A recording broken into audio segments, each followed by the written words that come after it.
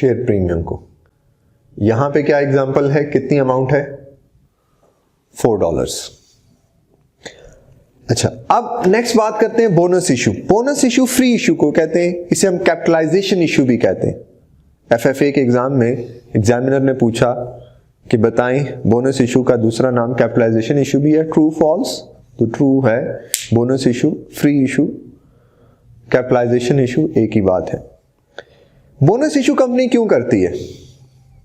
देखिए, share holders ने company में क्यों पैसा इन्वेस्ट किया? ताकि उन्हें क्या मिले, रिटर्न मिले। रिटर्न क्या था, उन्हें डिविडेंड मिले। अब कंपनी के पास कैश नहीं है, या अगर कैश है तो उसने किसी प्रोजेक्ट में इन्वेस्ट करना, या कैश नहीं है, बट शेयर होल्डर्स वो तो डिमांड कर रहे हैं। तो अब शेयर होल्डर को हमने क्या किया, हमारे पास देने के लिए कैश नहीं था, हमने उन्हें फ्री में एक शेयर दे दिया। हमने कहा जिसके पास लेट्स सपोज 5 शेयर हैं, एक शेयर फ्री ले ले। इसे हम क्या कहेंगे? अब अगर शेयर होल्डर को पैसा चाहिए तो वो जो एक एक्स्ट्रा शेयर मिला है वो जाके मार्केट में सेल कर देगा, कैश ले लेगा।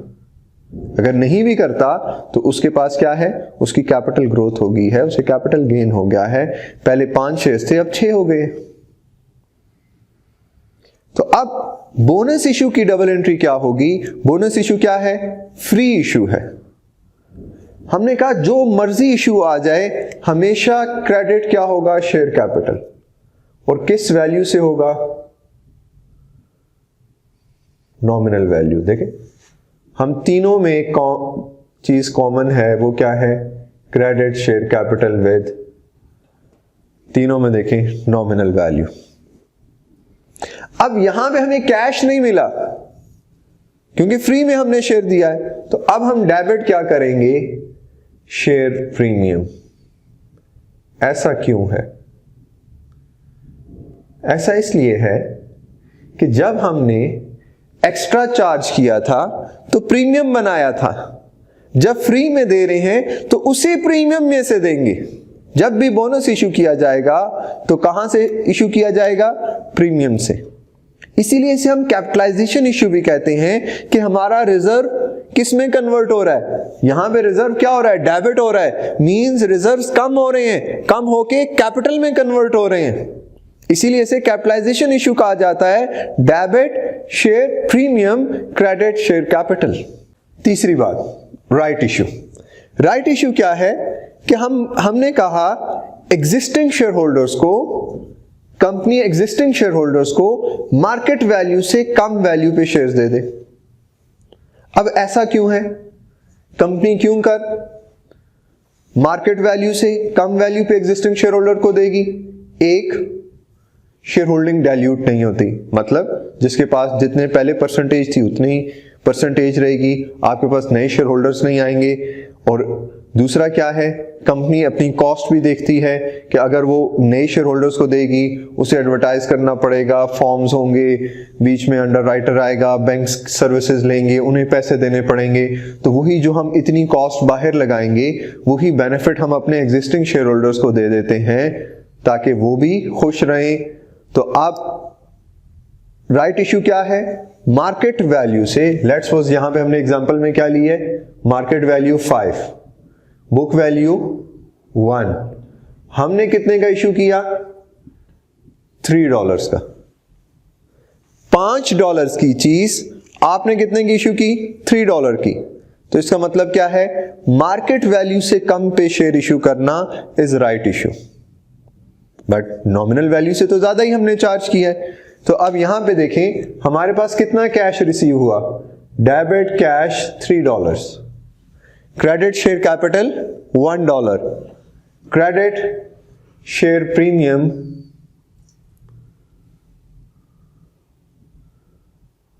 $2। तो बात समझ आई कि राइट इशू में जितना भी नॉमिनल वैल्यू से, प्रीमियम क्या होता है? जो भी नॉमिनल वैल्यू से एक्स्ट्रा हम शेयर होल्डर से ले रहे हैं वो प्रीमियम है। और बोनस इशू में इसी प्रीमियम को हम डेबिट कर रहे हैं, हम खत्म कर रहे हैं और इसको क्या बना रहे हैं? कैपिटल बना रहे हैं। तीनों केसेस में कॉमन चीज क्या है? शेयर कैपिटल क्रेडिट होगा। किस वैल्यू से? नॉमिनल वैल्यू से। इन दो केसेस में क्या बन रहा है? प्रीमियम। क्यों?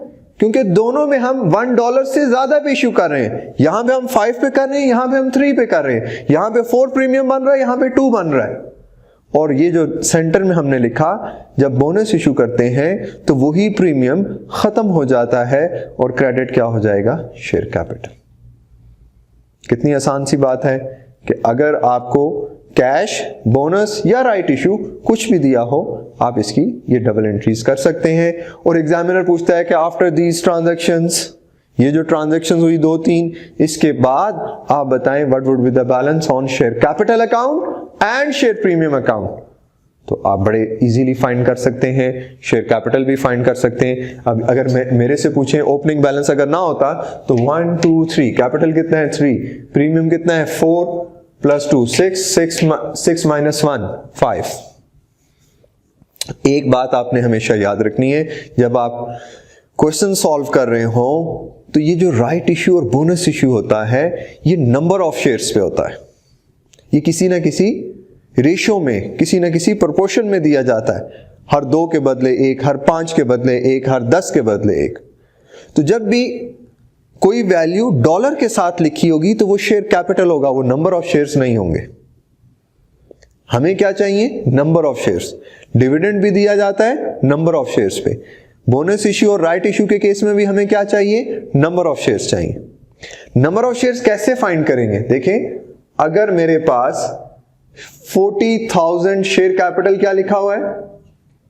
$40,000, और मैं ये कहता हूं कि $1 का जो बुक वैल्यू है एक शेयर की वो $1 है, तो नंबर ऑफ शेयर्स भी कितने होंगे? 40,000। और अगर मैं ये कहूं कि एक शेयर की जो बुक वैल्यू है वो 0.5 है, तो 40,000 में कितने नंबर ऑफ शेयर्स होंगे? 80,000। ₹1 की 2 कैंडीज आती हैं, 10 की 20, 100 की 200, 10,000 की 20,000, 40,000 की 8,000। इसी तरह अगर मैं कहूं कि एक की वैल्यू 25 सेंट है, तो $1 में कितने होंगी? 4। तो 40,000 में कितनी होंगी? Multiply by 4, 160,000। या आप इस 40,000 को डिवाइड कर दें 0.25 से, क्योंकि ये डॉलर में अमाउंट है, ये सेंट्स में है। तो आप जब भी दो डिफरेंट को तो आप डिवाइड नहीं कर सकते, दो डिफरेंट करेंसीज को या डिफरेंट उसको, तो आप किससे डिवाइड करेंगे? 0.25 से। तो आपके पास कितना आ जाएगा? 160,000। तो आप share capital divided by book value of 1 share is equal to number of shares. तो अब वो कहता है हर 2 के बदले 1, तो अब यहां पे रेशियो लगेगी, यहां पे रेशियो नहीं लग सकती। तो हम नंबर ऑफ शेयर्स कैसे निकालते हैं? नंबर ऑफ शेयर्स निकालने का फॉर्मूला आपको पता चल गया। नंबर ऑफ शेयर्स निकालने के लिए 40,000, मतलब इसको मैं फॉर्मूले की फॉर्म में लिख दूं तो share capital divided bye nominal value of 1 share, तो नंबर ऑफ शेयर्स आ जाएंगे। और अगर आपने शेयर कैपिटल फाइंड करना हो तो ये डिवाइड हो रहा है, उधर मल्टीप्लाई हो जाएगा number of shares multiply by book value of 1 share. मतलब यहां से अगर मैंने निकालना हो 160,000 नंबर ऑफ शेयर्स हैं और एक शेयर की प्राइस $0.25 है, तो कितना आ गया? 40,000 आ गया। समझ आ गई?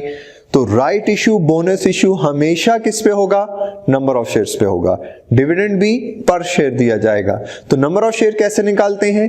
अगर डॉलर का साइन हो तो वो शेयर कैपिटल होगा, उससे आप share capital divided by book value of 1 share, तो आपके पास क्या आ जाएगा? नंबर ऑफ शेयर्स आ जाएंगे। जब नंबर ऑफ शेयर्स आ जाएंगे तो आप राइट इशू फ्रैक्शन या बोनस इशू फ्रैक्शन या dividend per share easily find कर सकते हैं। तो ये तो हमारी बात हो गई ऑर्डिनरी शेयर्स के ऊपर, और हमने तीनों की डबल एंट्रीज भी देख ली कि जब हम राइट इशू करते हैं, बोनस इशू करते हैं या कैश इशू करते हैं तो क्या होगा। इसके बाद दूसरी हमने बात की थी प्रेफरेंस शेयर्स की। प्रेफरेंस शेयर्स में दो तरह के शेयर्स होते हैं, एक है रिडीमेबल प्रेफरेंस शेयर्स और एक होते हैं इररिडीमेबल प्रेफरेंस शेयर्स। रिडीमेबल जिनका एक खास स्पेसिफिक पीरियड के लिए है, 5 साल के लिए है, तो वो रिडीम हो जाएंगे, 5 साल बाद खत्म हो जाएंगे, कंपनी आपको आपके पैसे वापस कर देगी।